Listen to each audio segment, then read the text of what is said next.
title of Asherah in Phoenicia, North Africa, is Tanith, meaning serpent lady. She's also known as the Lady of the Serpent.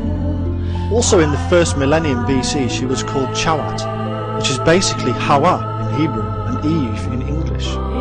Eve is therefore a remaking of Asherah, the Queen of Heaven and Serpent Lady. We should note that Eve came from Adam, and therefore Adam is El, the consort of Asherah.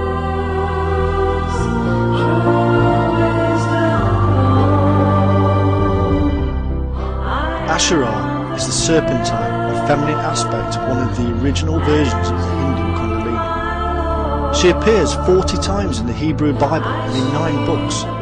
Asherim, which also appears in the Bible, are actually manufactured wooden poles made to mimic the Asherah trees.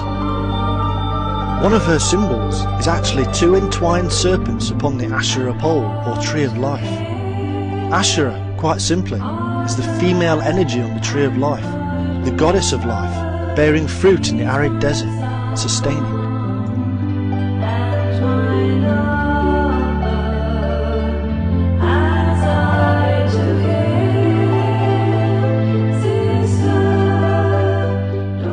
The goddess in the temple, in our minds and our body, is therefore the element of united wisdom within us. This concept was part and parcel of the Temple of Soloman. It was in the very precincts of that holy place that the religious authorities tried to wipe it out again and again.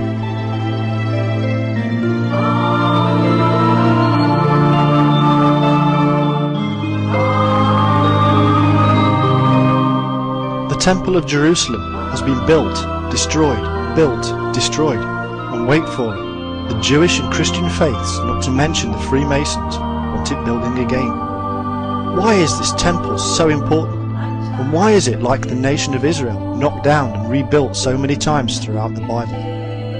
There are, though, many hundreds of theories about the temple, and we should just consider a few of them. Probably the most interesting in the current climate is the concept that those medieval warrior monks, the Knights Templar, actually dug beneath the temple and discovered some great and tremendous secret. This secret is claimed to be the Ark of the Covenant, the Holy Grail, some incredible and deadly secret texts, or even the head of Christ.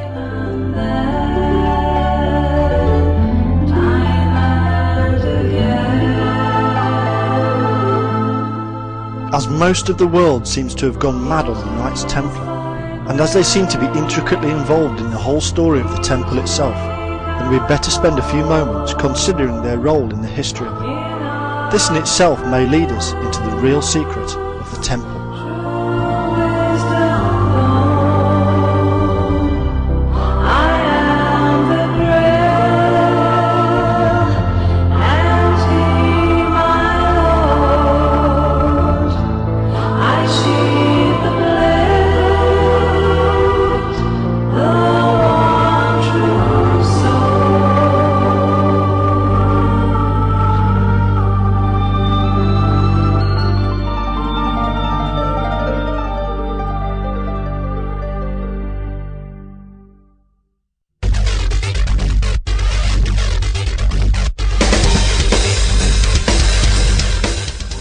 In the 10th century BC, King Solomon the Wise supposedly founded the Temple of Jerusalem, or Solomon's Temple. This was not, as is widely perceived, a Jewish temple. Instead it was a large church of pagan idols.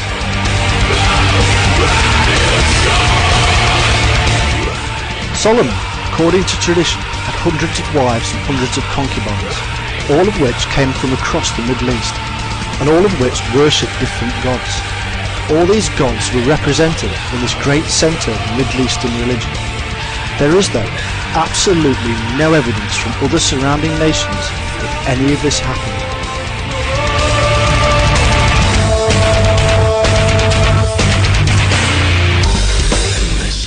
However, the story goes that by 587 BC, the armies of Babylon had managed to destroy the temple, leaving the task of rebuilding to those Jews who would return from Babylonian captivity.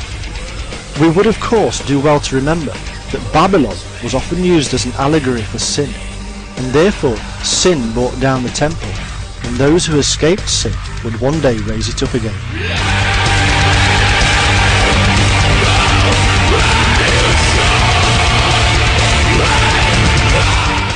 temple is intricately linked with the now infamous Knights Templar. Indeed, it is the reason for their name. The question has always been, why? What was it that the Templars saw in the Temple of Jerusalem that so inspired them? In the preceding years following the return of certain Templars from the Middle East, we have an upsurge in what is known today as Gothic architecture. Before this period, churches were mainly small and often of wood. Suddenly, with the inspiration gathered from the Middle East, the various monastic orders, and generally led by the Templar-linked Cistercians, Europe was awash with building fever, with over 80 cathedrals being built between 1128 and 1228 in France alone. All of these buildings have a Gnostic and mystical influence, with hidden symbolism rife within their stonework, and giving rise to the great Freemasons. It is an accepted fact that the Templars were instigators in the rise of these Masons, and it is the Masons who hid the profound wisdom in the stones. Another amazing coincidence is that suddenly at this time, Europe sees a rise in alchemical, astronomical, medical and philosophical texts, all of this running parallel to each other.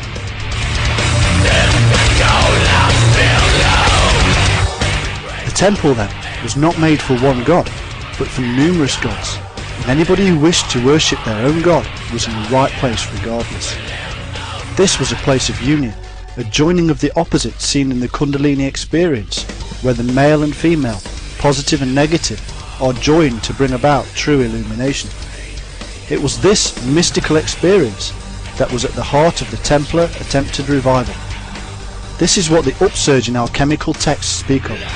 This is what the hidden symbolism of the European churches and cathedrals speaks of.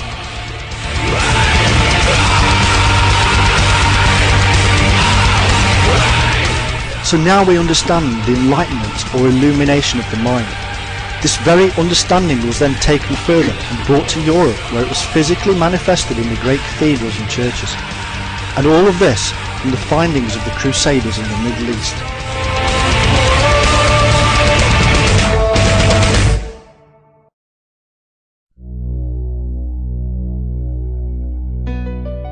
This newfound knowledge may very well have come from some of the discoveries made by the Templars, especially when we consider that the man responsible for energizing the building program was none other than St. Bernard. This is the same Bernard who gave the order of the Knights Templar their rules, and who was related by blood to various members. In all likelihood, the new building influence came about through the fresh and invigorating contact with Islamic and Middle Eastern architecture, and the Islamic mathematical advances which had passed Europe by for centuries. The Muslims had two sides, the esoteric and the exoteric, and the buildings of Europe were now somehow matching this hidden path. The Templars now grew in wealth and power, supposedly using their newfound wisdom, their landholding and banking systems making them one of the most powerful and feared groups in Europe. Virtually nobody could match their international strength.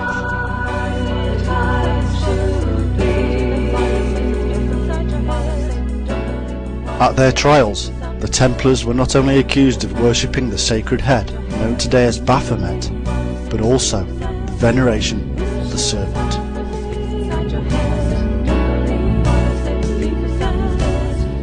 I was wondering, though, whether the Templars had gained insight into the ancient wisdom we have been discussing, and whether they had included some more of the symbolism of that wisdom within their own, such as the serpent, and also whether this had grown so large and popular that it was just too dangerous for the Catholic authorities to accept.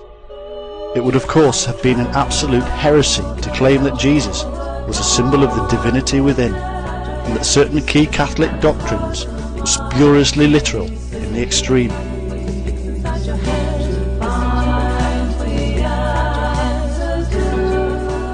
A symbol seen in various forms from Sumeria to France is the Abraxas, a figure with snakes for legs, a symbol used for gods such as Oannes, and not surprisingly, this later became the symbol of the Grand Master of the Templar Order. What could this mean? The head of the Order of the Templars saw himself as the chief of serpents. The Abraxas reveals a man deity who is empowered by his own balancing of the twin serpents. These are symbols of the mystical knowledge, and the Templars are revealing just what ancient wisdom they had uncovered.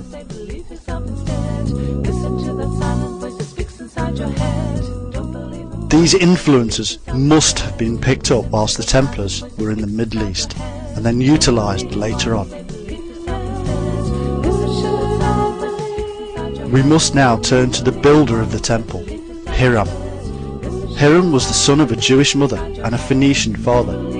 He was said to have been the son of a widow of the tribe of Naphtali. There are real links between Hiram and the serpent.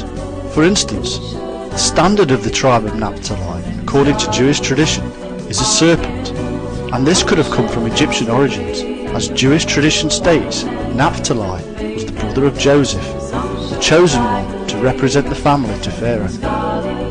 Hiram is said to be a son of the tribe of Dan, and even the tribe of Dan had an emblem, which was amazingly the serpent. Hiram was credited with certain tools which could pierce stone. Stone is symbolic of wisdom and foundation. Hiram's tool, therefore, could pierce the veil of wisdom.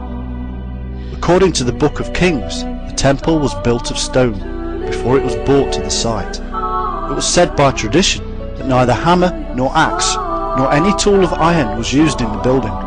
So how was it built?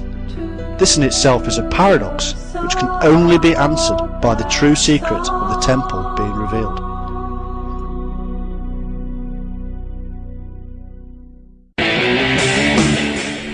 In Exodus, Moses is told, "And if you make me an altar of stone, you shall not build it of hewn stone, for if you use your tool on it, you have profaned it." It seems the same symbolism was utilized here with the building of the temple. According to rabbinical teaching, the prefabrication of the temple was performed by the shamir, a giant worm or serpent that could cut stones, not dissimilar to Norse and Celtic beliefs, where Valhalla or Camelot were built with the fire of the dragon. The wisdom of the worm or snake shamir was used in the construction of the temple. Architect gods such as Thoth of Egypt are linked strongly with the serpent wisdom because they are linked with the building of temples of wisdom inside ourselves. In essence, what we really have here is the temple of wisdom being built by the serpent.